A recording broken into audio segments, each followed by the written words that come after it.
कारखाना आमच्या हक्काचा, नहीं कोणाच्या बापाचा, हम हमारा हक मांगते, नहीं किसी से भीख मांगते। हम हमारा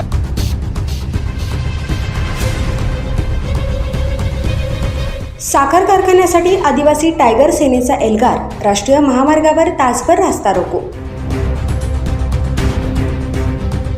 नवापूर तालुक्यातील डोकारे येथील आदिवासी सहकारी साखर कारखाना तातडीने सुरू करण्यात यावा या प्रमुख मागणीसाठी आदिवासी टायगर सेना कारखान्याचे कर्मचारी आणि ऊस उत्पादक शेतकऱ्यांनी आज सावरट गावाजवळ राष्ट्रीय महामार्गावर तासभर रास्ता रोको आंदोलन केले।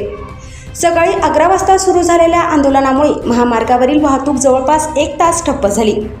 आंदोलकांनी द्वारकाधीश साखर कारखाना व्यवस्थापनाविरोधात जोरदार घोषणाबाजी करत कारखाना सुरू होईपर्यंत आमचा लढा सुरूच राहील असा इशारा दिला। घटनेची माहिती मिळताच तहसीलदार दत्तात्रय जाधव घटनास्थळी दाखल झाले। त्यांनी सांगितले की धुळे जिल्हा मध्यवर्ती सहकारी बँकेची थकबाकी असल्याने कारखाना सील करण्यात आला आहे।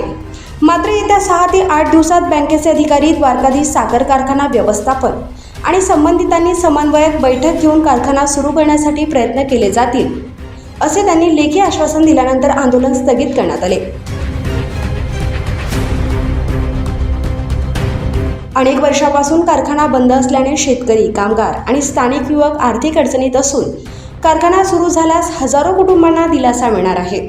या आंदोलनात आदिवासी टायगर सेनेचे राष्ट्रीय प्रवक्ते अजय गावित, तालुका अध्यक्ष किरण वळवी, संघटनेचे पदाधिकारी, कारखान्याचे कर्मचारी, ऊस उत्पादन शेतकरी आणि नागरिक मोठ्या संख्येने सहभागी झाले होते। जोहार, जय आदिवासी। आदिवासी टायगर सेना ATSच्या माध्यमातून व नंदुरबार जिल्ह्यातले जेवढे शेतकरी बांधव आहेत, कर्मचारी बांधव आहेत, जे डोकारे कारखान्याशी निगडीत आहेत, त्यांच्या माध्यमातून आज आम्ही 26/6/2024 रोजी धुळे सुरत महामार्ग हे रास्ता रोको आंदोलन केलं होतं आणि रास्ता रोको आंदोलन हे यशस्वीरित्या पार पडलं आहे, सक्सेसही झालेलं आहे।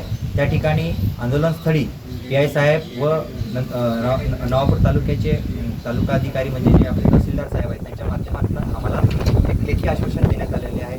6 ते 7 दिवसाच्या आत संबंधित जे कारखान्याशी निगडीत जे बँक आहे किंवा मग द्वारकाधीश आहे, तर यांच्या माध्यमातून ती मीटिंग घडवून आणणार आहेत व पुढील ज्या काही आमच्या मागण्या आहेत त्या मागण्या मान्य होईपर्यंत आमचे आंदोलन चालू राहणार आहे। पुढील आमचं आंदोलन देखील आम्ही करणार आहोत।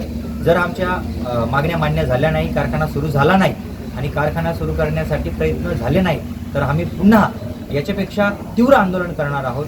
पुढील ज्या काही अडचणी येतील, आमच्या ज्या डिपार्टमेंटमध्ये अडचणी येतील, त्या डिपार्टमेंटच्या समोर आम्ही सगळे शेतकरी बांधव, सगळे कर्मचारी आणि तालुक्यातले सगळे पदाधिकारी यांच्या माध्यमातून तिथं धरणे आंदोलन करणार आहोत। ही आमची पुढची दिशा राहणार आहे। जोहार, जय आदिवासी।